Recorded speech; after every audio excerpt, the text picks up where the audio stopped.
We're going to go head over into the second series of the evening. It's going to be Taiwan taking on Vietnam. Now, we saw Taiwan a little bit earlier on in stage 1. Tom 60229, Pinping Ho, AHQ Roger, and Malagos Taiwan. I mean, those are realistically 4 names that are kind of household. Maybe Malagos Taiwan, if you didn't watch that specific championship, you don't know him as well as the others, but those are 4 household names taking on from Vietnam, Nelio, Shani, Icky, and Gigi Leos. I got to think for Vietnam, most people might only recognize Nelio from the 2015 World Championship. Yep, I personally, that's the only name that really stands out for me on Vietnam, whereas looking at Taiwan, you've got Tom, who is a household name. The notorious Ping, who we've seen in the Hearthstone Championship Tour so many times. Roger, who is just a phenomenal player. And Malagos, like you said, who some people may not recognize, but who has had such a fantastic Hearthstone career. So this kind of seems like Vietnam is the underdog, much like Thailand was against the U.S. So looking at the series now, as we pointed out at the very beginning of the show, both of these teams at 1-1. But with this group, there's still a lot of room to go up. And this match really kind of feels like it's the beginning of the climb for one of these teams. Going up to 2-1 would be super impactful. This is not like some of the other groups where 2 spots are already taken out of the group, essentially. So I got to think both of these teams are coming prepared for this. And Taiwan, it kind of felt like in their loss to Mexico the last time we saw them, got a little bit, I don't necessarily want to say overconfident, but they looked very comfortable until things unraveled.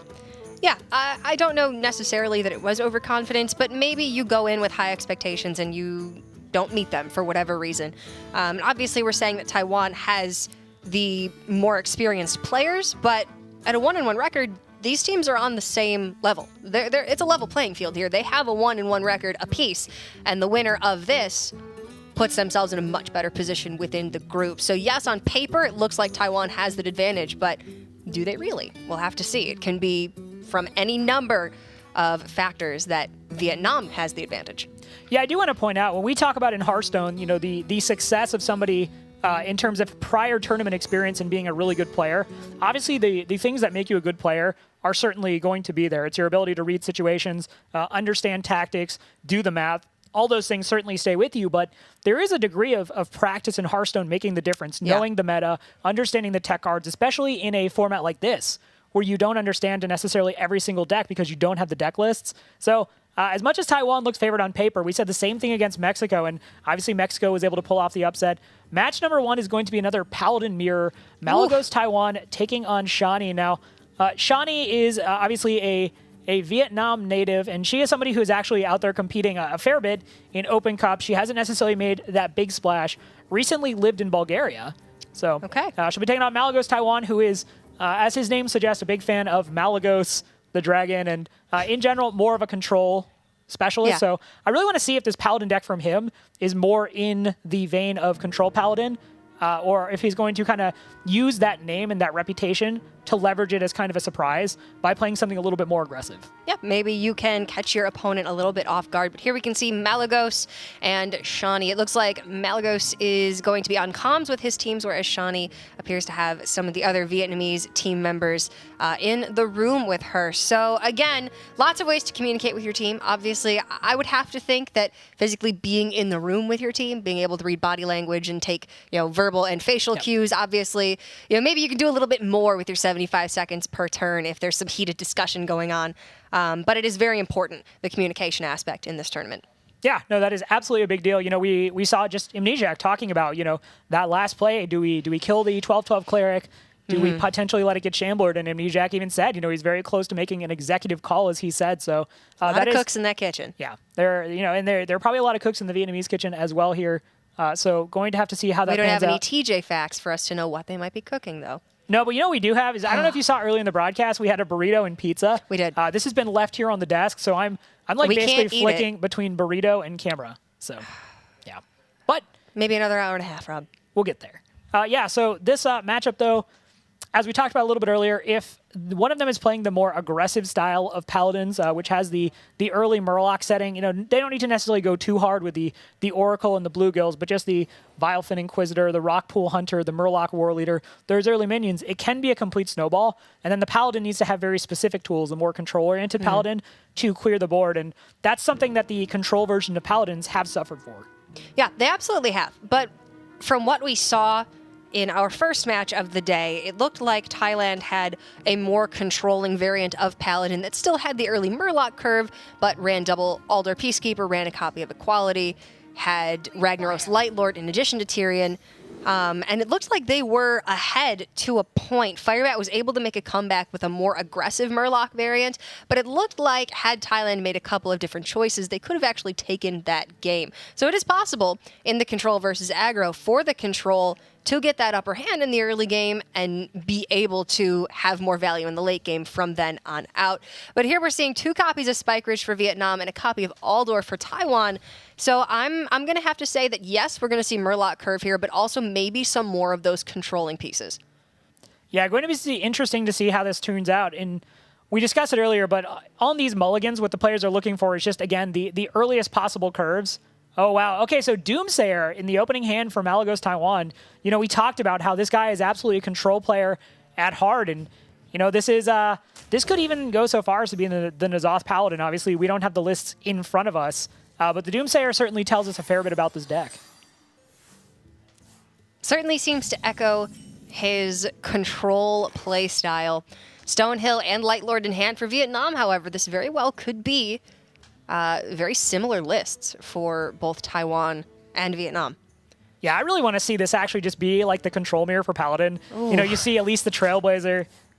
Those are very exciting matches to me, especially if they have at least Trailblazer because of the pack. Yeah, but here's the thing, though. If you have control versus control, where you don't have that early Murloc burst potential, then it comes down to a value game. Who has the greedier deck? Who has more resources in the late game? That's going to be the winner. In the finals of DreamHack Austin, we saw Shoop on his control Paladin, and actually, excuse me, I think it was in the quarterfinals, Dog on his control Paladin that did not have N'Zoth. And just because Shoop had that N'Zoth in deck, he was able to out-control Dog's control Paladin that was arguably more controlling than every other Paladin we'd seen. So it's a dance. I was going to say, be a dance. I think we need a chart. It's like ambitious, greedy, Shoop level. Shoop level. Yeah. N'Zoth, at least the Trailblazer, Shoop level. This could be Shoop level for Malagos. Yeah, and like I said, I'd really like to see it. I think those matchups are very interesting, especially between Paladins, where at least the Trailblazers Ungoro pack can make such a big difference. All right, Stonehill Defender, though, some pretty lackluster choices here. Goldshire Footman and Iron for Grizzly are nigh unpickable, I would imagine. You're not trying to fill out a curve with this deck. You're not trying to necessarily push the early aggression. So I would assume Ancient of Blossoms is, with no shortage of disappointment, the pick. You don't love it, but you take it. Yeah. It's okay. Yeah, there's Infestatorin. This might be a N'Zoth Paladin mirror, Rob. I'm excited. The only thing that I think is bad about this is it pushes back the time of me eating this burrito. It does. I'm going to sit down because we're probably going to be here for a while. Yeah. But you know what? That's okay because at least this is a matchup that has a lot of decision making. The board can go back and forth quite a bit, and there is a lot of timing as to when is it right to play this N'Zoth? When do I use all of my threats? Because they are limited. Granted, you have a lot of them, but they are limited. Yeah, and both of these teams kind of saying, okay, so far the early game is pretty tame. We can just work on kind of marshaling resources. We can get the Hydrologist secret, get the things off of Stonehill Defender. Shani looked like she's considering either the Stonehill Defender off the coin, or sorry, the coin into the True Silver Champion or the Infested Tauren. Interesting, though, if she goes with the True Silver Champion, that she's just choosing to go ahead and get the Stonehill Defender off the board. It's not very menacing. You don't see Murloc buffs. You're not coming into a Spike Ridge turn, or Spike Ridge Steed turn, so interesting choice. Spike Ridge. Very curious at that decision. Don't necessarily dislike it. You do establish the True Silver and kind of force Malagos to play around it, but okay, there is the N'Zoth. So this very well, Cora, to your earlier point, could be the N'Zoth Paladin Mirror. And to your point of the True Silver on the Stonehill, no, it's not threatening, but there is value in even the littlest bit of early pressure. So maybe Shani can follow this up with Infested Tauren, has True Silver in hand, can try to put on a little bit of that pressure, maybe tempo this game out before Malagos is able to get to the late game threats. It's unlikely, but it's worth a shot. Doomsayer's going to shut that right down, though. I was going to say, unfortunately, she's going to get the bad news that the end is coming, so she'll have to wait a turn until the end passes. And then it starts again. Yeah. Should I basically the premise of Battlestar Galactica. If you've never watched it, I've just saved you 4 seasons worth of time. It's just the end happens and then it's okay. It happens all over again. But yeah, at this point, Shani could just go ahead and pretty much choose to do nothing. Could pass, could hero power. Gonna go ahead and play the Infested Tauren though and go ahead and just get it killed off. Which probably hints pretty strongly that there is in fact an N'Zoth in this deck. And this isn't just necessarily Infested Tauren for the sake of Infested Tauren. I mean, having a 2/2 slime left over, that's not bad, but the return you'll get from the N'Zoth later on is incentive enough to play the Tauren when you have nothing else. Man, Elise, N'Zoth, like this is truly the greedy Paladin deck that just, I always want to be viable on ranked play ladder. It never is. You win like one game, you're like, okay, yeah, we got the Doomsayer off, like that was good. Like we got the True Silver off, we won the game, but yeah, it requires against more aggressive decks and more mid-rangey decks, realistically a very specific combination of cards that oftentimes is hard to come by, whereas, you know what's really good? Just playing a lot of Murlocs. And looking at this game from a larger scope, it's going to be board removal largely up until either team is able to make a very large board push, which then will likely get shut down by Inequality Consecration. And ultimately, it's going to come down to N'Zoth v. N'Zoth. Whose N'Zoth can get more value, whose minions can stick, who's going to have that last viable threat on the board. It's going to be a while until we see exactly who that is and what that threat is going to be. And up until then, it's going to be just a big removal fest. That's what these decks are equipped to do. Yeah, 100% agree there.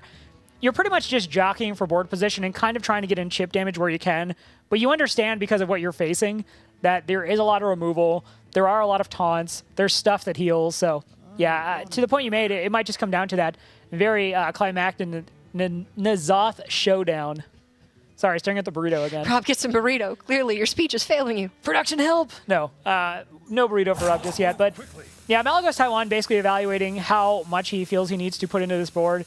The Ancient of Blossoms lines up pretty clearly into this in terms of being 6 mana, but again, this isn't a deck that's necessarily about filling out your curve in the most ideal way. Going to go ahead and choose to put down the Doomsayer and the Wicker Flame Burn Bristle just to reinforce it. Makes sense to me. Wicker Flame is not high on your level of minions to prioritize in this matchup, so I think throwing him away early is just fine. And Shani is going to value her board rather highly, going to give up one of these True Silver swings to just be able to kill off the Doomsayer. Trying to keep some form of board presence is actually, however small that board presence is, very important in this matchup. You need to apply pressure somehow, and any little edge you can get is valuable.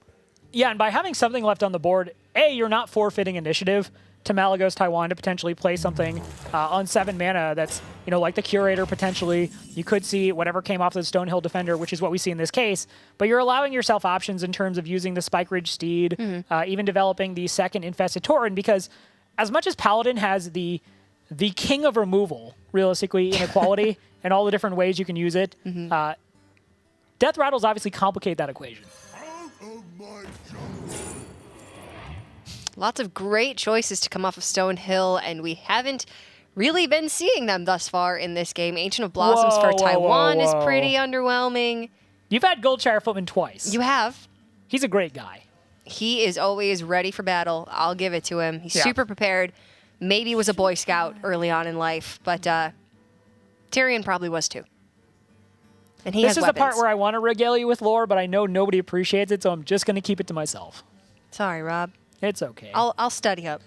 When Gotta get that Liadrin eventually. When I run into Nimsh again, we'll just sit there and reminisce about the good old days of Warcraft. But yeah, Shani continuing to go ahead and just develop the board. Going to use the last half of this True Silver Champion to go ahead and deal with the Ancient of Blossoms. And Shani thus far has really valued initiative. Being that one on that board, being able to call the shots. And yeah, Malagos Taiwan, and this is really indicative of his style, certainly from the way I've seen him play.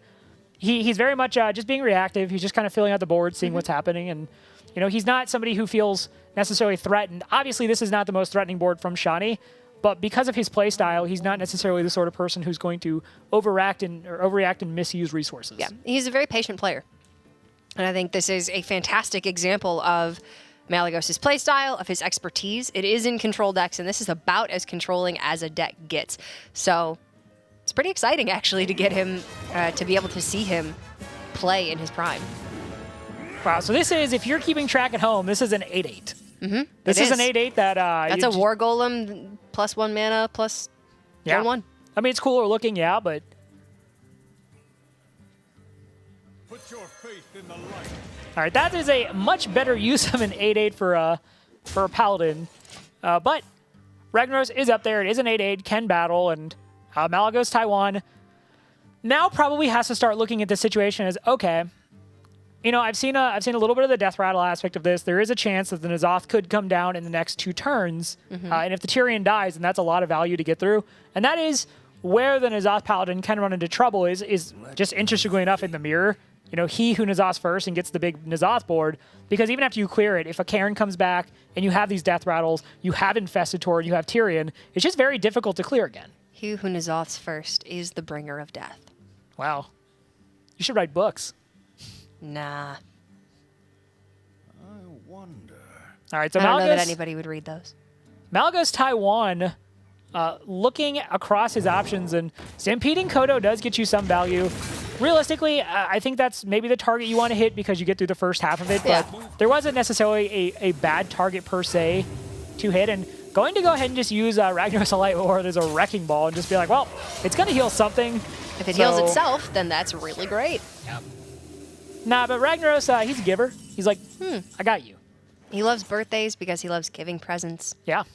And the presents are usually 8 health, which is, you know, kids need. It's pretty valuable. Yeah. It's like socks on your birthday. It's like, you don't really want socks, but you kind of need them to live. Speak for yourself, man. That's all I do is lose socks somehow. But the board is softened up a little bit. Shani does have a 5/3 weapon for her trouble. And, you know, Lord of the Arena just sitting there like, oh, look at all these really good cards. What am I doing here? Somebody invited him to the party. Not sure why. I'm able to clear this up pretty handily using the weapon charge. Still has 2 more. Goes ahead and trades in the slime there into the Ragnaros Light Lord. And yeah, Spike Ridge Steed, you know, just make a 3/10. It's not necessarily that menacing. There's obviously going to be no inner fire shenanigans from Paladin, but Aw, darn. it is sitting there continuing to just hack away, and there is no convenient way to deal with it. I mean, Sunkeeper Tarim and Equality are reasonable ways to deal with it. I don't know that it's great, because you would ideally Tarim when you have your own large board, and you would ideally get more value out of Equality along with Wild Pyromancer. So it's all kind of, yeah, you've got ways to deal with it, but do you really want to? Is 3 damage per turn that threatening to you? And whereas Taiwan has N'Zoth in hand, they haven't had use of any of those death rattles. Vietnam's got 2 Infested Taurens and a Tyrion dead. If Vietnam picks up N'Zoth, it's going to be worlds more valuable for them. Yeah, and suddenly this has turned into a jousting contest. Everyone get on your mounts. Rob. But, Dirty Rat. yeah, I mean, you have a 1/3 right there. Not that you know is Shani, but you have a 1/3 to kind of close out the game. If N'Zoth goes away, then suddenly this is just a Paladin that plays death rattles. That's a big deal. I mean, all 3 of these pulls are actually pretty good for the Dirty Rat, but the N'Zoth it's the finisher for Taiwan. If you pull it, how do they close the game? I think you can wait a little bit longer. You haven't really seen much of the death rattle suite. Yeah. So it's kind of one of those things where, okay, at this point, if N'Zoth does get played before you can pull it, it's not that big of a deal at this point, and there are probably more constructive things you can do on this turn.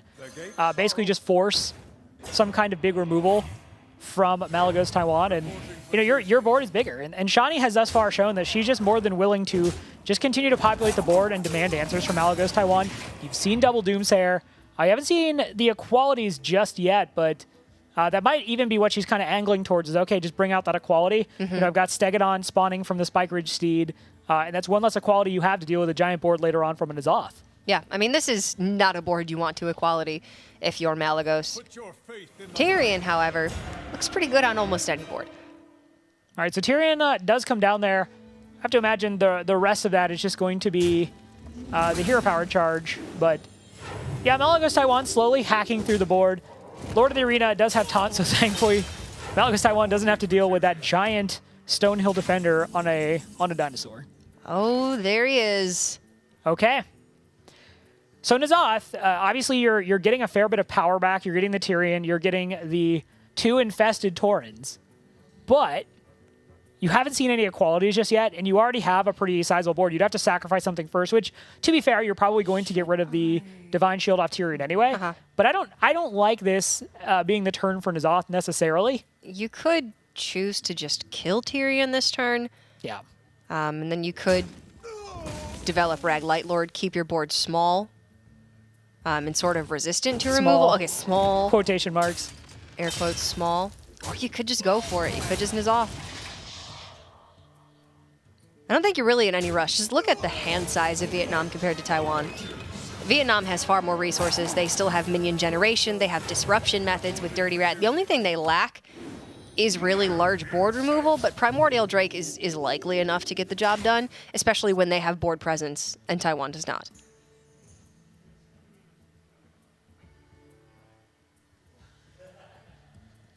Yeah, piecing this together, it's all about using the pieces at the correct time.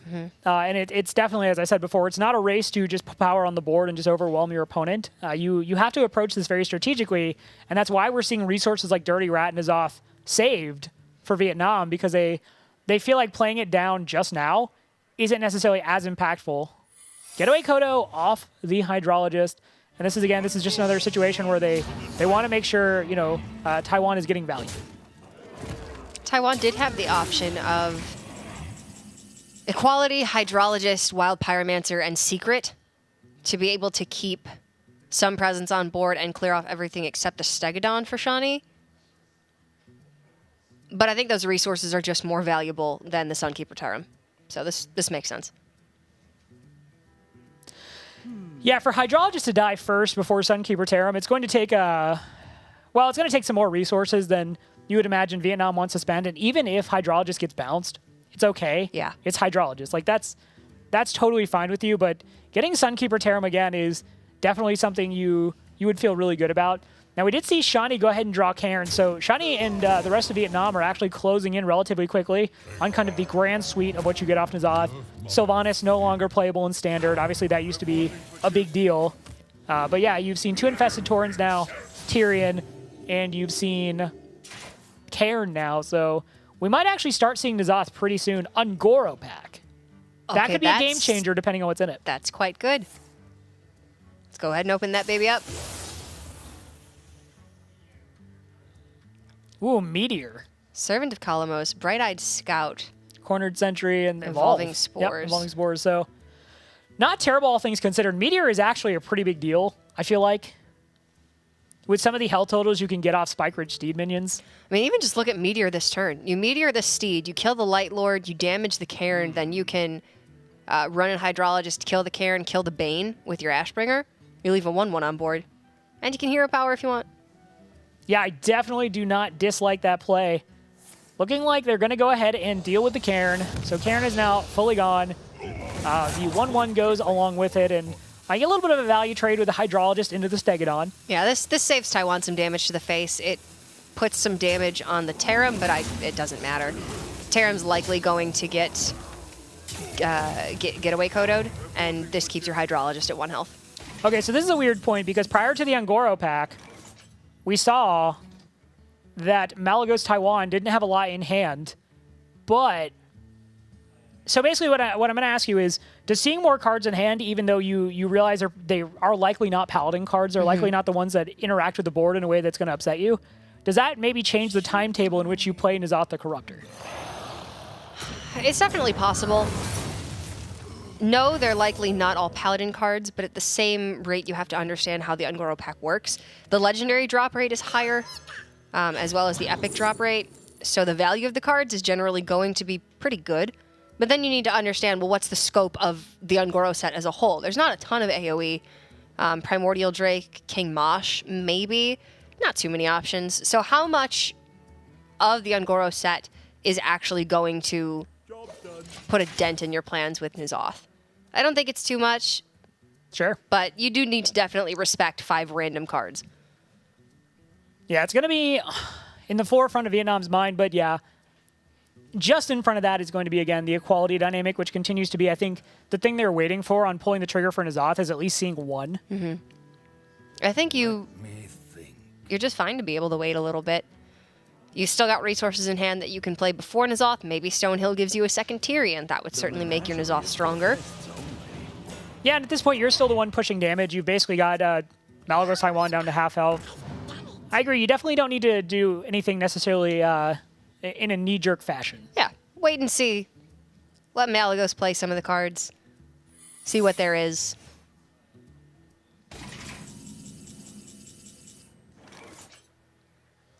So Consecration does allow for a relatively clean clear on the board. Just jam the Consecration and put the Primordial Drake into the Curator, but a Secret did come down, so at this point you're kind of thinking, okay, you know, what would this be? They now know that it is not Noble Sacrifice. They now know that it's not Getaway Kodo and Redemption.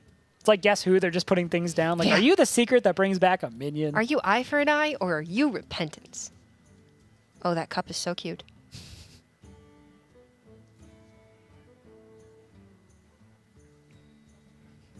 Out of my jungle.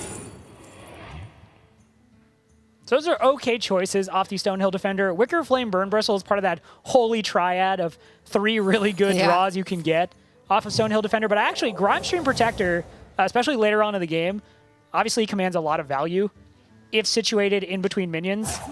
Gives them Divine Shield. So I definitely don't mind that. It is another big body, and going to go ahead and do just exactly that. And those 2 minions have Divine Shield now, and that is, again, just another big body. The Paladin Trinity.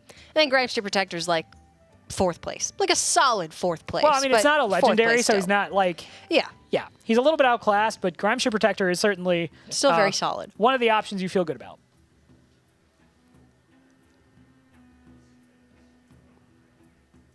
Then you hit the Repentance on the Stonehill, so all in all, you're doing pretty well. Vietnam has less cards in hand, but their cards are pretty valuable. Getaway Kodo could net them additional copies of Death Rattles, potentially even second copy of N'Zoth if Malagos doesn't play around the secret correctly. And Malagos' hand is larger, but 4 of those cards still are just from the Ungoro pack. Probably won't get great use out of them. I mean, actually, looking at all 4 of them, they're rather useless. Corn and Sentry plus Primordial Drake is a 2/4 with Taunt. I mean, that's... You know, when Cornered Sentry was being showed off in the reveals, I mean, that was like, all right, look, you play Cornered Sentry and you play some removal, you got a 2/6. In this case, I'll get at least a 2/4, so not a terrible use of it. No, it's okay. Definitely can't leave those 1/1s around when Sunkeeper Tarim is a card. I'll just sunshine all over. Is that the verb? You just sunshine? I Bust those sunshine. minions. You sunshine. We, Usted he, she, is we, it, sunshine. Yeah. Wombology? The study of Wombo? It's 1st grade, Rob. I understood that reference.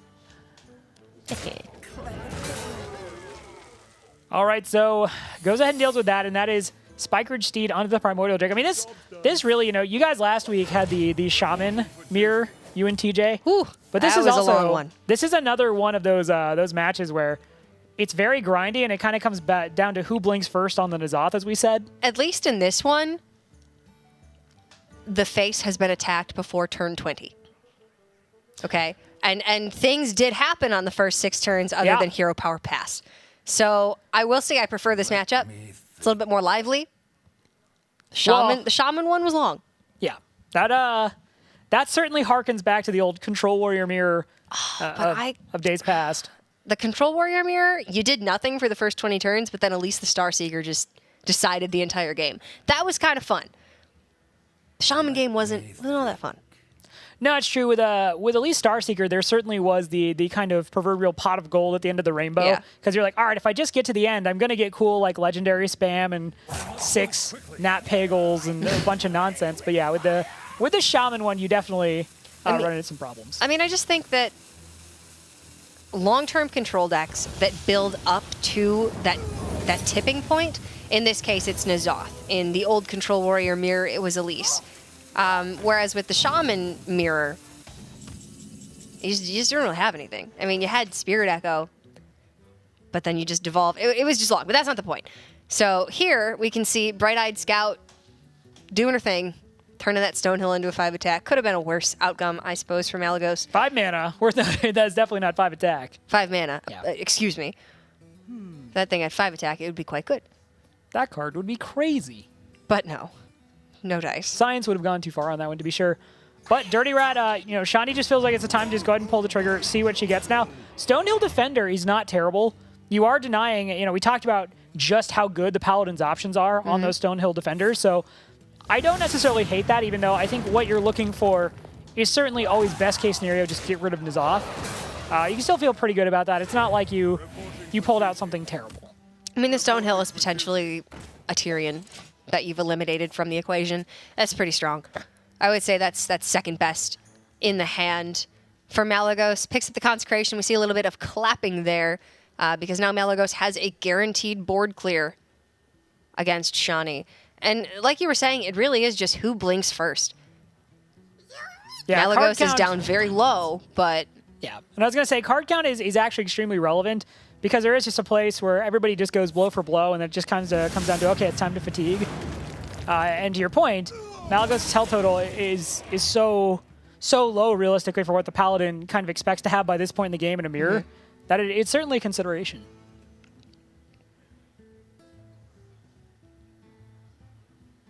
And I mean, you know what to expect from this N'Zoth control Paladin in that there's really no burst from hand.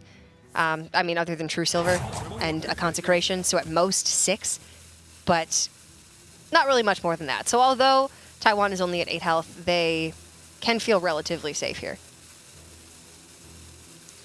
But you never know. A quality event draft could just be just be a thing. It was a thing in 2014, but yeah, it probably isn't. It's an 8-mana board clear. We see Servant of Calamos just chilling in the hand of Malagos Taiwan, and realistically, will probably just be a 5-mana Chillwind Yeti. No real elementals to speak of now that Ragnaros, the Light Lord, is gone.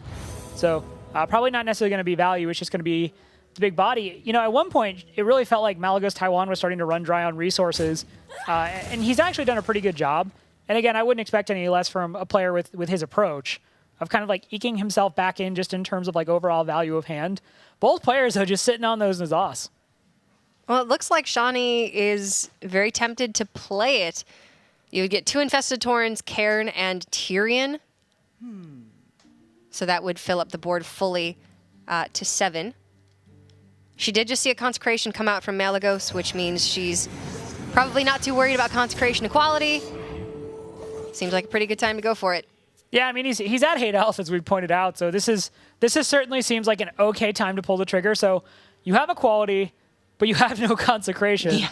So... And even if you did, there would be... Yeah, stuff left over. 2 2s, a weapon. 4/5, an Ashbringer is probably check. You have the ooze at least. So that's like something, but yeah, if you can't actually deal with the board itself, I mean, Lay on Hands is not going to bail you out of this one. No. Is there anything that could?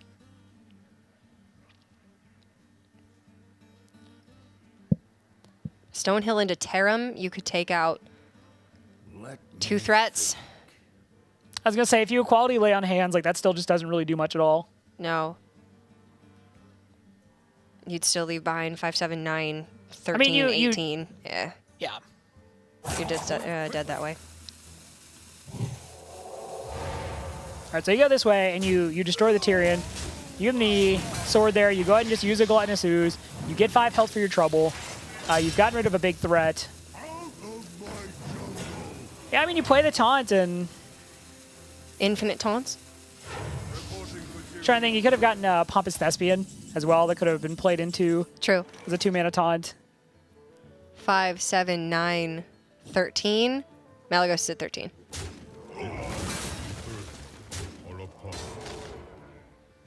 I mean, I like the way it was navigated by Malagos, but he just basically, Shani made the read when she saw that Consecration came out that she said, okay, you don't have it, and I'm just going to play it now. You're at 8 health. It's not like it's even a bad situation if the board gets cleared. You're getting so many resources, and you can push the pressure.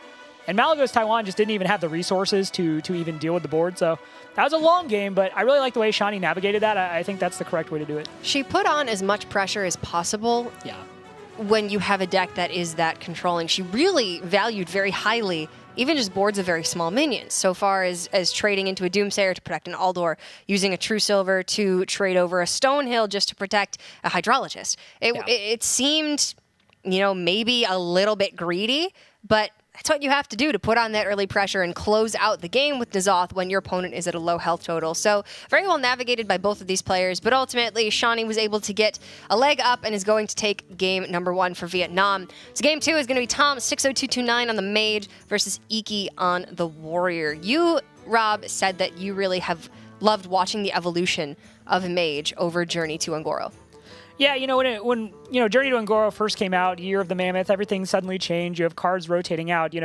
Icelance going away, as we've talked about, and kind of belabored the point. To some's approach, thought, okay, well, Freeze Mage is now gone. Obviously, Freeze Mage was just fine. We watched Freeze Mage evolve into that Psy Gunther Mage that's centered around Medivh, Meteor, those big swing turns, and still winning with cards like Pyroblast, just big burn. But now the most recent evolutions that we've been seeing have been more focused on kind of the early game with Secret Mage. You're not running Cabal Lackey. It's not necessarily that much early game, but you have the Kirin Tor Mage, you have the Cabal Secret Runner, or Cabal Crystal Runner rather, and you are able to put together very aggressive boards, and then you leverage Counterspell and Mirror Entity to disrupt your opponent, and you finish with a back end of those Firelands portals. So yeah, wrapping up what you said, I'm a really big fan of watching Mage evolve, and I think it's only going to continue to do so. I really think as we go into this weekend and we see the Hearthstone Championship Tour, the different approaches in terms of what people are bringing just shows how wide and versatile that class is right now. Yeah, it absolutely is. And the Secret Mage, to your point, is about as close to Tempo Mage as we're going to get right now. Yeah. Essentially, Tempo Mage with the loss of Flamewaker definitely felt that, I think. It really hurt the archetype as a whole. And then you think, well, what's the best tempo you can get in the Mage class? Well, Cabal, the 4/3 that gives you a free secret, that's great tempo. Cabal Lackey, great tempo. If you can make good use of those cards along with secrets that are normally a bit expensive but can have great effects, then you can really tempo out your opponent, disrupt their game plan, and still finish off with that Mage burn. So that's really what the Secret Mage is looking to do. Can it do that job against Pirate Warrior or Taunt Warrior? In this case, it's Pirate Warrior, and it's looking like it's probably the Gunther Mage. From the Meteor and the Volcanic Potion. That's just my initial analysis of this mulligan. What are you really looking for against Pirate Warrior if you're this Mage? Obviously, Volcanic Potion is great. You want that early removal. You got to shut down the early aggression from the Warrior. Yeah, I'm really surprised to see Tom actually bring this, because Tom is one of those hardcore dedicated Freeze Mage people. We actually saw him bring it when they were playing against Mexico. So it is interesting that he's made the evolution to the what I assume is kind of that Psy Gunther Mage with, again, Medivh, Meteor, that kind of stuff. So I definitely think Volcanic Potion is what you want. Even, honestly, Arcanologist is just so powerful in the mulligan. You keep it, you get a secret. Your secrets are generally things that are going to keep you alive. Now, Tom actually went ahead and chose to get rid of Volcanic Potion, so that is kind of a big deal. I can actually see how it makes some sense. You don't know that Vietnam brought Pirate Warrior. It's possible it's a control variant, in which case Volcanic Potion is not good. Also, the minions for the Pirate Warrior usually have either 1 health or 3 or 4 health. 2 health minions are not what you're going to be seeing. So maybe Volcanic Potion is not the most useful. Maybe you'd rather have Arcanologist and Medivh's Valet, which line up a lot better against Bloodsail Raider or South Sea Captain.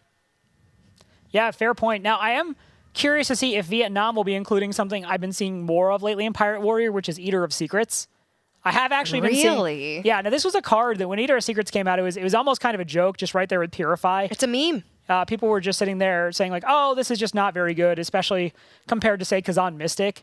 Yeah. Back in the day, Kazan Mystic definitely saw a lot of play prior to rotating out for just recent sets. But yeah, it's one of those situations where, I don't know, it's hard to say.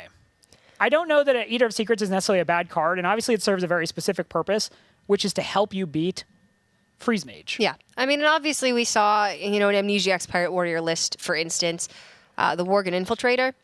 Maybe you forego some of that aggressive damage push from 1-drop minions, and instead you choose to attack against Mage, which is a weak point of yours. It's not a bad tech inclusion. It's just, if you're not seeing a lot of Mage or you're not playing a competitive format where Mage is very popular, I would say it's not totally obvious, but it does make sense. Yeah, so Vietnam has actually positioned themselves really well on this board to kind of deal with what you're expecting. Now, very classic play for Mage these days is Arcanologist, play the Ice Barrier, our Ice Block, and just kind of go with the Valays from there. But nothing on the board that Vietnam would actually want to get rid of Taiwan would want to get rid of for Vietnam is really very easy to. Now, obviously, Taiwan can, and they have options, but it's going to require a little bit of awkward use of their resources. Yeah, it looks like it's going to take 2 turns and a couple of hero powers. Frothing Berserker is public enemy number 1. I think Valet hero power may very well come down and challenge that this turn. It is also possible that you just Frostbolt the Frothing and choose to Valet something else and try to clear off both in the following turn.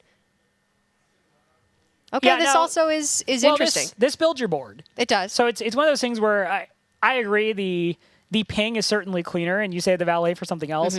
But I think Tom, certainly as smart as he is, Tom has won a fair few tournaments in his day, and he's a Tom very knows best for sure. skilled control player. He's one of those things where he values the ability to just battle on the board and thinks that this isn't going to be a value game. No. Plus, you can clean up if something trades into it. Then you can clean with Frostbolt. And either way, you're looking at hoping Primordial Glyph does some work for you. Bet you're wishing you had the Volcanic Potion. Well, now you do. I mean, look, Volcanic Potion is like, look, you kind of forgot about me, but I didn't forget about you. I'm here in your dark time, and yeah, that is a clear board. So, Tom's at 21 health. This is a pretty good health total. Has the Ice Block up, drinking from an adorable Murloc cup. It is super cute. What is with Vietnam and adorable cups? Is this the meta, the adorable cup meta over there? That's a good point. It's a good point. Malagos had that adorable pink one. Now Tom's got the Murloc mug. These guys have good taste. Incoming podcast about competitive players and their cups, but yeah, Vietnam Better getting, than chairs. What fool would do that? don't know that guy. Yeah, we are seeing though more pressure just coming down on the board from Vietnam, and this is exactly what you have to do as a Pirate Warrior, because there is certainly a point of no return where the Mage gets the board, the block hasn't been popped, Alex Straza comes down, you go ahead and you reach for the concede button and you say, well, I didn't do it fast enough. So Yeah. they really do have to be pushing the pressure. Now, off of the Courier, the Primordial Glyph, they go ahead and choose the Fireball there, and Fireball, again, going to be a really clean answer to an oversized Pirate. So Vietnam is looking to pop this block as quickly as possible. Looks like they can do it rather easily over 2 turns, and it still will be before Taiwan has the ability to defensively Alex. Maybe they can pick up something off Cabal Courier, but either way, they're going to need some way to survive. Firelands Portal, at least from what you can see on the board, keeps you alive. It plays around the Bloodsail Cultist. But yeah, the Mortal Strike will allow them to pop at 1, and the Arcanite Reaper is frankly just, that's the draw you want. It's either that or Kor'kron Elite, something with charge, something that's going to be able to get you through that 1 damage. But yeah, Alex Straza, call me back later, I'm not home. 1 turn off from the Alex. Always feels so bad when you know you have the ability to survive in hand, but you just don't have the means to play it. Cabal Courier could net Taiwan some form of heal, and that looks like it's going to have to be the Courier. Binding Heal! Okay. Binding Heal. Okay. I mean, that's going to bring them up to 6. The problem is, what is on the board? I can't. It's an Onyx Bishop. Okay, so the that, Bishop and the Hero Power kill off the Cultist. Yep. Reaper is 1 off. And if Tom lives, you can defensively, Alex, bring yourself back up to 15.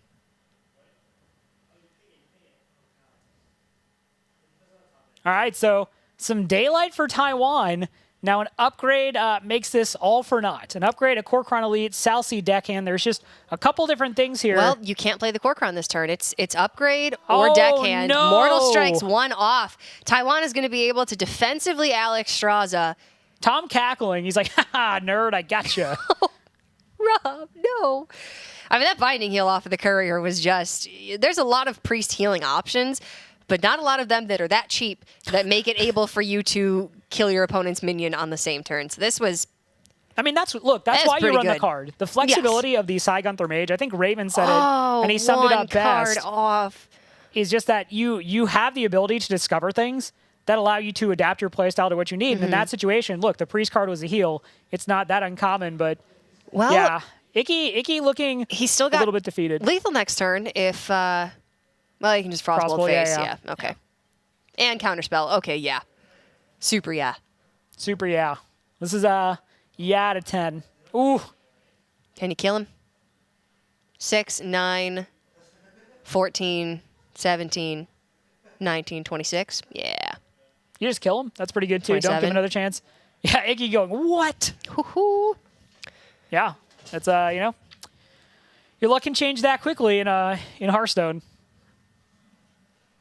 Yeah, obviously my heart goes out to Icky. That is one of those things where, again, even seeing the upgrade, like you kind of don't even want to see the upgrade there, being one card off. Icky, certainly a very prodigious member of the community in Vietnam. He's someone who's putting on fireside gatherings and really trying to help build that infrastructure in Vietnam. So naturally, as somebody who is prior to working at Blizzard, a fireside gathering person myself, at least once, heart goes out to him. He's trying to be a good guy and do that done, but that much good karma doesn't get you the upgrade when you need it. And yeah, again, that's why I like the Sai Gunther Mage. You know, they were kind of like discussing what do you call it for a while. Yeah. And Discover Mage was the name that came up because Primordial Glyph, Cabal Courier allows you to get those resources as you need them. We see now it's a best of 3 as this series is tied 1-1. Going to come down to these final 3 games. Up next, we have HQ Roger on the Warrior versus Nelio on the Mage. So let's just flip what we just saw. Flip it and put it reverse on it. either side. Flip and reverse. Yeah. Likely that Roger has brought. We've seen exclusively Pirate Warrior, so I'm going to go ahead and say it's probably Pirate Warrior again. And the mages have been varying. Allow me to debate you. Please do.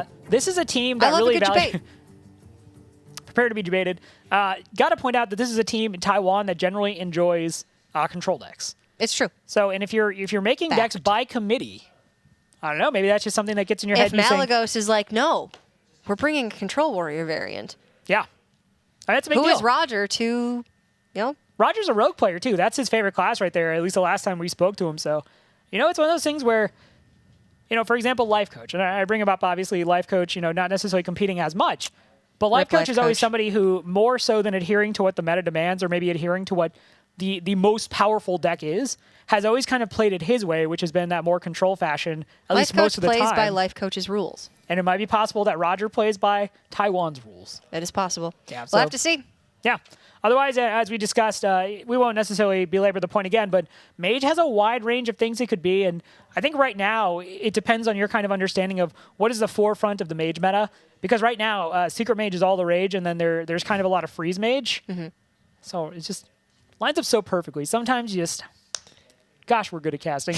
But, you know, we saw the Sai Gunther Mage come out from Tom, and that's one that I feel like it's actually fallen off a little bit in terms of popularity. Yeah. So, could be anything there. Obviously, what it is ultimately determines a lot of the matchup.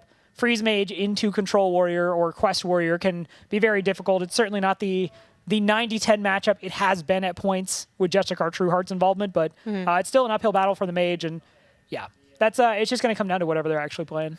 No, I mean, if this is a Freeze Mage variant and it is Control Warrior, because Taiwan does seem to really enjoy control decks, it's a lot closer. The Taunt Warrior Quest build doesn't have a lot of armor gain. You cannot tank up anymore, so it's very difficult to get out of range of the Mage. I'd say the Druid, Jade Druid, is actually a better matchup against Freeze Mage than Quest Warrior here, unless you're playing double Armorsmith, double Ally Armorsmith in addition. It's very difficult to get out of range. I would have to say we're more likely to see Discover Mage than Freeze Mage, just because, yes, it's fallen off a little bit, but it still does seem to be performing very well in competitive formats. Secret Mage also very likely because, as you said, it's all the rage. It's very popular right now. That's what the kids love. But I don't know. Pirate Warrior has been the flavor of the Hearthstone global games. It's just hard to imagine that Taiwan wouldn't bring the strongest deck, and in this case, that's Pirate Warrior. It is very, very powerful, and you know I agree with your points there. We see the players getting ready for this matchup, and you know again I want to stress the point. I feel like Taiwan, both of these teams obviously want the win. They want to go up to 2-1. That's going to be super huge in getting out of Group G and moving on to Stage 2 of the Hearthstone Global Games. But for Taiwan, the expectation is we're going to win. This is, you know, Vietnam maybe necessarily doesn't have that degree of conviction saying, okay, we are going to win. Although Nelio, having tasted competitive greatness before, 2015 Hearthstone World Championship alumni, certainly spurring them on to really give it their all and approach this very seriously. Yeah, Nelio is a seasoned competitor. Is a name that maybe we haven't seen quite as much recently, but as I said before, you're as strong as your strongest competitor in these tournaments. Sometimes having 4 very strong competitors can be a bit of trouble because you all have very strong opinions. You don't know which play is the best. When you have one player that can really direct your team and see the best possible lines, you know, maybe that's the better option. It's tough to say, we're not on these teams, but it does look like it's going to be Pirate Warrior for Roger and that Discover build for Vietnam. Yeah, actually, I wouldn't be surprised to see Vietnam kind of be gunning here more for that that Secret Mage build we were talking about. The Counterspell is a little bit indicative of that. Yeah. Sometimes you will see it, very rarely, I'd say, in Discover Mage. But this mulligan, you're definitely, I think, keeping Babbling Book, you're keeping Arcanologist. I think you can go ahead and pitch Counterspell. I was going to say, for HQ Roger, I actually really like keeping a lot of this hand. You have N'Zoth's First Mate, which is just always good to have on turn one.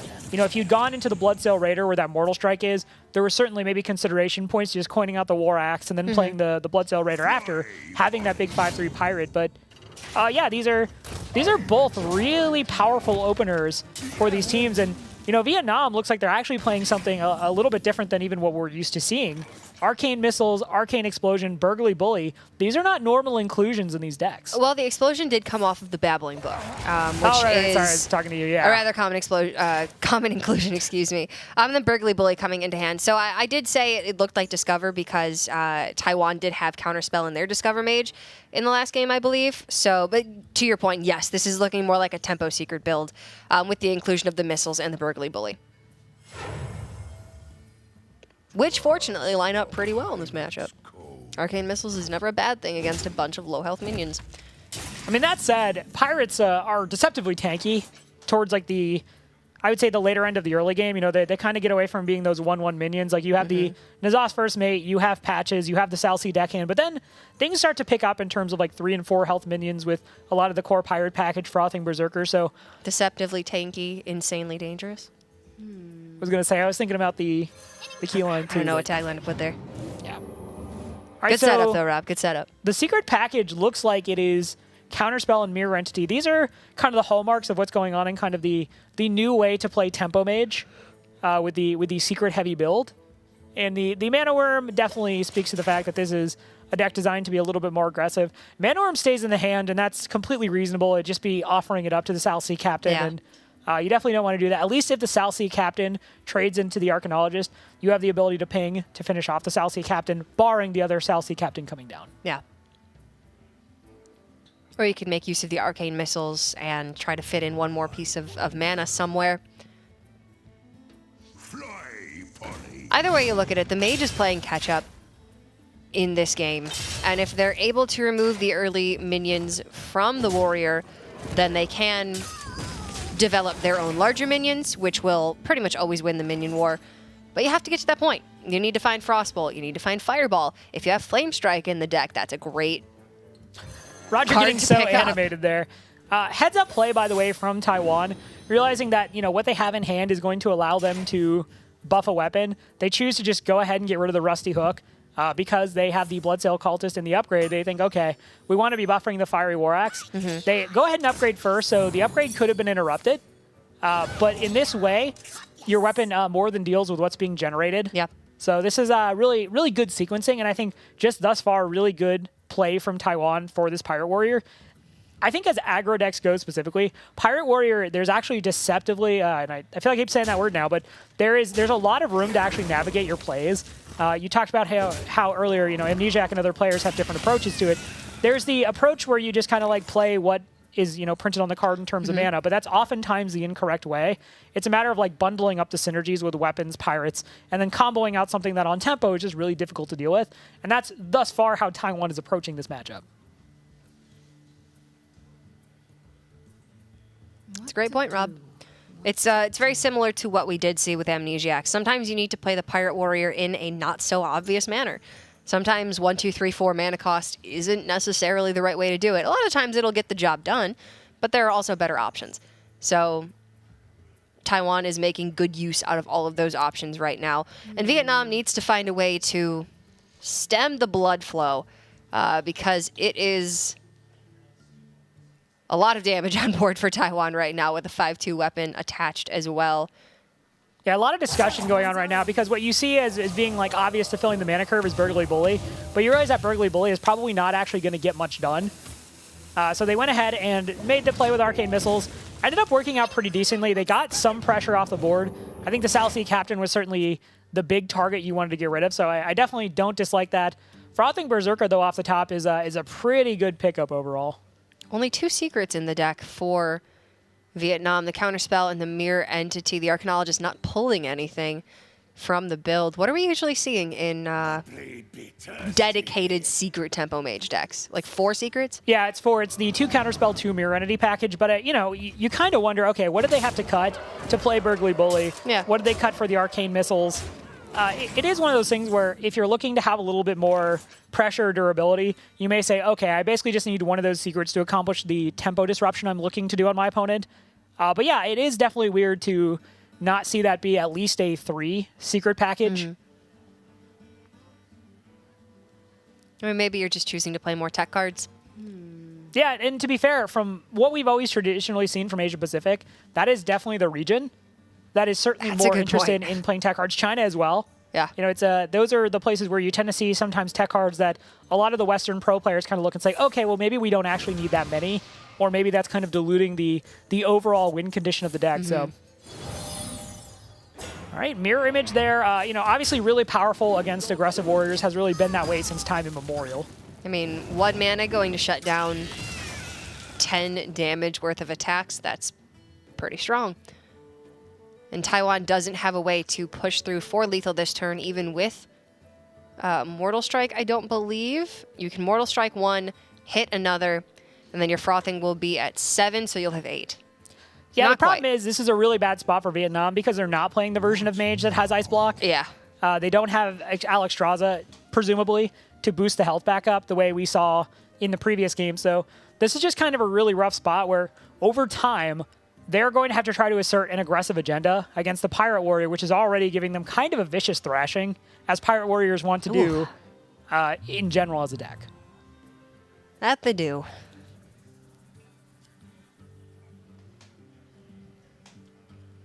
So how exactly is Neilio going to be able to stop it? May honestly have to get a little bit lucky off that Firelance portal, because you're likely going to use that to clear off the Frothing Berserker. Maybe you can get Earth Elemental out of it. Yeah, Earth Elemental is definitely the pickup in terms of what you want. Okay, so they go ahead and choose to protect the weapon charge, which I really like here, because you're basically saying, like, okay, it pretty much has to be Flame Strike, and if you have Flame Strike, then yeah, we get punished. But otherwise, there just aren't that many things that are really, like, that destructive for them. Well, Lotus Agent certainly is not. And that's going to be game number 3 over to Taiwan, taking a 2-1 lead in this series.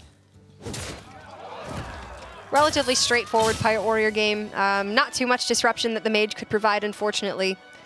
Yeah, Roger was very excited about that win, and I like we were discussing that Taiwan is more like kind of a team of control players, and that's what they like. Roger's like, I mean, yeah, that's nice, but sometimes also just making a giant axe and killing people and winning games is also just a pretty sick line of play.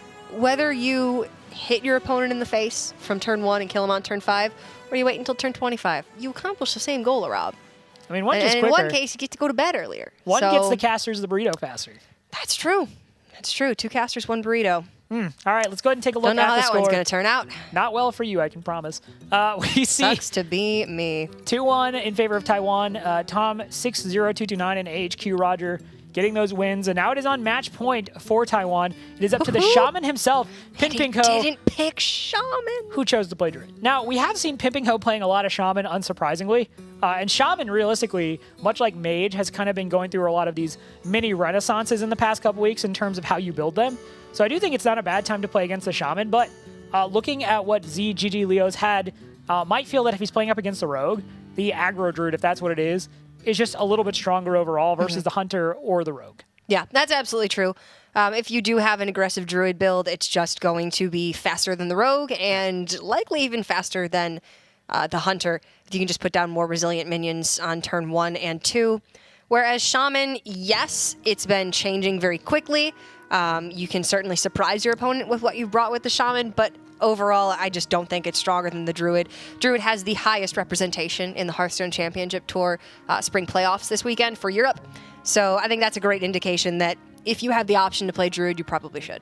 Yeah, Druid is extremely versatile, and the way you approach the mulligans for Druid can be a little bit difficult because you have to honor just how powerful aggro Druid is, and if you really don't go for those mulligans specifically to deal with that, the game can spiral out of control very quickly. So yeah, fully agree with your assessment. Druid is kind of quietly in a really good spot, and I think when people are out there in the community posting on Reddit, the forums, Twitter, whatever, Quest Rogue is really quick to draw a lot of heat for being a deck that you just don't like dealing with, but Druid is pretty much like under the radar, extremely powerful right now.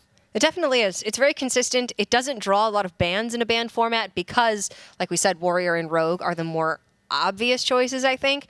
But Druid is just a very consistent build. If you're bringing Jade Druid, it's a very strong across the board. It can deal with aggression because of Earthen Scales and Feral Rage. It pretty much just slaughters control because it always wins in the late game. If you play your cards right and you go for that infinite Jade Idols plus Gadgets in, you just win in that case.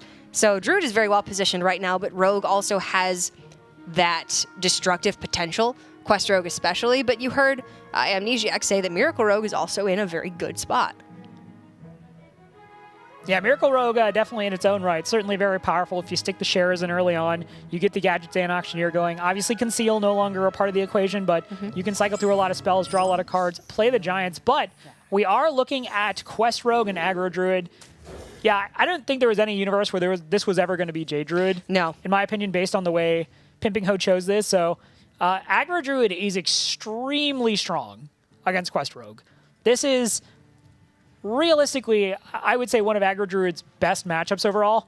It doesn't necessarily have the same failings that some of the other aggressive classes have. Now, yes, Glacial Shard is certainly something that can give him fits. The Tar Creeper potentially slows him down. The Tolvir Stone Shaper off the back of an elemental minion played. But this is where Aggro Druid can absolutely feast. Yeah, that's absolutely true. Also, maybe you get a little bit of use out of that Bloodsail Corsair because your opponent daggers up. Some of the cards that are just relatively useless in a lot of other matchups have at least some use in this one. Plus, the Quest Rogue doesn't run any removal. They don't have any AoE. They don't have any life gain. And a lot of the time, they don't have those taunt options if you're not running Tolvir and Tar Creeper. So it's just a lot of uncontested damage coming out from the Aggro Druid, which is what they love best, and it's what they thrive on. So this is a fantastic matchup for them. I mean, there was a point where Quest Rogue was pretty handily running both Crab Suites. They're running Crawler, they're running Hungry Crab, but that seems to have fallen off. And with Quest Rogue especially, given the tunnel vision way you have to look at deck building, because the win condition is, well, you get the quest done or you lose the game. You can only really afford to run so many things around the edges to kind of fill out those last 4 or 5 spots in your deck. So Crab's mostly getting away from, and that really works out here for Aggro Druid because, you can play those Pirates. They come out, they're cheap. One of them is probably going to summon Patches. You get Mark of the Lotus, you get Power of the Wild going. Suddenly it's a big deal. So that is something that's really going to play to the benefit of Pimping Ho, and that innervate is pretty big. Yeah, that's going to be pretty much the biggest card in any matchup for the Aggro Druid. If you're able to just cheat your mana curve, build up a large board, play and then the whole buff hand. that large board, that's your win condition right there. Cheat your curve, build up a big board, buff it. Yeah, and you're going to be able to play all the minions in hand. You're going to get the buff from Ravasaur Run, destroy the dagger. I mean, if there's a checklist for what is the best day, this is a few of his favorite things. When the runts drop, when the Corsairs kill, when Taiwan's feeling sad. I feel bad because I feel like most people aren't going to understand this song or necessarily get the reference, but it is a good one. Just trust me on this chat. You're going to love it. Just go Google it. Good old Julie Andrews. I think she would have enjoyed playing Aggro Druid. It's hard to say. I've never really been a huge Julie Andrews expert, but Neither have I. I am an expert. She seems like a nice lady. I'm an expert on things hitting the face. Oh, okay. So Vanish in the hand with prep. This would certainly be a big turn, but there's no prep.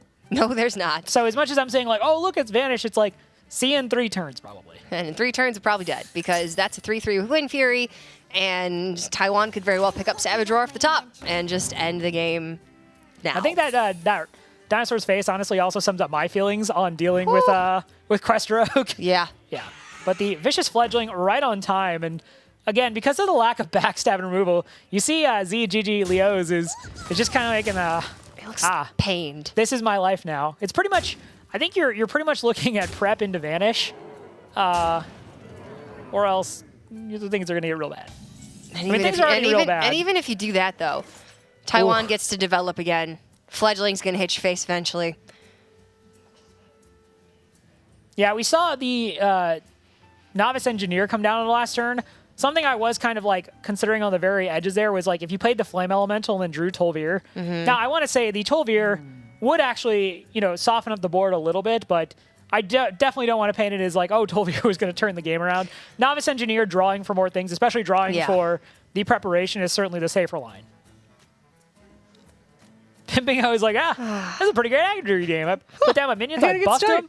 This guy's playing Quest Rogue. And you know what? Pin Ho loves Shaman. Shamans have Wind Fury. Ravasaur Runt also has Wind Fury. Might as well be Shaman. Who was in a movie with Kevin Bacon. Exactly. Yep. Got it. And there's your 5 degrees of Kevin Bacon. Yep. All right, Mimic Pod needs to draw something big. It draws 2 patches, and that is going to be it. And quick game for Vietnam, as some of these aggro druid games tend to be. Pimping Ho with his signature celebratory style. Absolutely love the heart of the guy. And he's saying, like, look, Mom, no Shaman. He is one of the best characters in Hearthstone. He's always an absolute joy to watch. He's just such a funny guy. Yeah. I would say he's a cute guy. He's a cutie. He's a cutie. So that is going to do it, though, for Vietnam. Coming in, they were on match point, and, Vietnam's like, all right, let's roll up these sleeves, and let's... Oh. Okay, never mind. Let's actually... We lost. But yeah, they were facing down just an absolutely overwhelming, oppressive board, so that was going to be... That's going to be a no bueno bad time situation. Yeah, that was unfortunate for Vietnam, but Taiwan was able to, after dropping the first game in that Control Paladin mirror, pick up 3 in a row.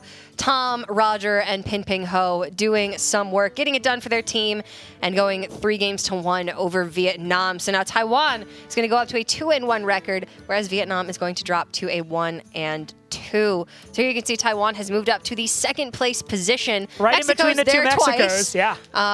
Between a Mexico and a Mexico place. Yes, exactly. So Mexico has an unfair advantage, but Taiwan is still sandwiched right in there. Yeah. Yeah, they doing a good job. Most importantly, though, this is really them getting closer to getting that 3rd win and just going ahead and progressing out of the group. And, again, measuring expectations, Taiwan... Again, high expectations. We discussed the fact that just because your names are on paper and they're well known, like I'm sure somebody's recognized you before, and I got to be honest, I'm not getting out of groups. But the reality is you expect Taiwan to, right? And I'm sorry, Rob. It's okay. When we have the caster tournament one day, I'm gonna just enjoy my meme decks. But yeah, Taiwan certainly is expected to get out of the group. And after that loss to Mexico, especially losing in 5, I think you want to see Taiwan have a solid performance. For Vietnam, I mean, there's certain things they can look at where they did differently, but nothing that stands out too much. We do have an interview ready, however, with Vietnam. Pimping Ho, congratulations, man. Yeah, thank you. Hey, you didn't play Shaman? What happened? Well, we know that our opponent is going to use Rogue, so it's like my Shaman doesn't have a chance against Rogue, so I'm using Druid. Yeah. It's all planned. It's a sad day, but it makes sense. We talked about it. The aggro druid absolutely makes sense for you guys to deal with the rogue. So hats off on making the read. Some people might have gotten stuck on the fact where like, well, I want to play Shaman anyway. So congratulations to you. What is? I would rather win than playing Shaman. What do you guys? What is your guys' expectation for your team? Like you guys are obviously all have that competitive experience. Do you think Vietnam can go all the way? Or Taiwan? Taiwan. Can Taiwan go all the way? Yeah, sure. We are pretty confident that we are a really good team. Yeah. Yeah. What happened with the series? The last series you had, I believe it was against Mexico. You guys lost in 5. Actually, we weren't as prepared because we are all busy at that time. So I was preparing for other tournaments. We are each preparing for other stuff. So we actually bring kind of not so good decks this week, but we are well prepared this time. Was losing kind of a wake up call? Do you guys need to put more effort into the deck submission and kind of how you guys communicate? Oh well, we were just busy this time. So sure. Yeah. We were putting more effort this time. So, yeah, we make it. No problem. Yeah, I was going to say, anything you want to say to all the fans out there watching? Obviously, Pimping Ho, in Hearthstone, you have a big story, you have a big name in the scene as kind of being the shaman. Is there anything you guys want to say to those fans? Well, I guess watch us and we'll win the global game. There you go. Strong words. Thank you so much for the interview. Pimping Ho, congratulations on the win. We'll see you guys in the future. Congratulations. Yeah. Thanks. Yeah, He's so fun. Very animated guy. always enjoy the opportunity to hang around him. So I wouldn't mind if he won, so that later on down the road we can always hang out with Pimping Ho again. But good time. yeah, this was two very, very exciting series tonight. I had a great time watching these. Let's go ahead and take a look at what happened tonight, though. We saw United States, once again, is a little bit dicey, but they were able to pull it out 3-2 over Thailand. Thailand definitely made it competitive, so hats off to them. Want to see what they can do in the coming weeks. But United States now 4-0, looking to make Global Games history with a 5-0 score in their final match of Stage 1. Taiwan able to win it 3-1 against Vietnam, and won it with a bit of style in that aggro druid game in the very last match of the series. Yeah, there were a couple of quick games in that series, but Taiwan certainly proved that they live up to their prestigious names. A lot of great competitors on that team, a lot of expectation, I would have to say. And after losing in 5 games to Mexico a couple weeks back, they had a lot to prove. So I think they certainly came in. They did very well, even after losing game number 1 to Vietnam. And now they're on the up and up. So I think we've got great things to see from Taiwan. And, USA, of course. Of course. Guys, if you love competitive Hearthstone, though, the Hearthstone Championship Tour spring playoffs are about to kick off. This first weekend, we have Europe. Always an exciting show to watch what Europe brings. They are some of the best players in the world in competitive Hearthstone. Cora and the rest of the team are going to be casting the action this weekend, so give them a watch, and then be prepared for more Hearthstone Global Games next week. If you enjoy competitive Hearthstone, this is truly the golden age of it. So, Cora, any final thoughts before we sign off for the night? I have to absolutely echo what you just said. It's the golden age of competitive Hearthstone. There's so many options for different variants of competitive Hearthstone to watch right now. Last year, Standing, Conquest, Star Ladders going on, the Global Games, Hearthstone Championship Tour. You're not at a loss for any versions of competitive Hearthstone. So I hope you all are really enjoying the Hearthstone Global Games so far and what it is able to bring to the table as far as options. It's been a great time to cast. Well said, but that's going to do it for us here from the Burbank ESL studios in California. Guys, have a great night, and we'll see you next week.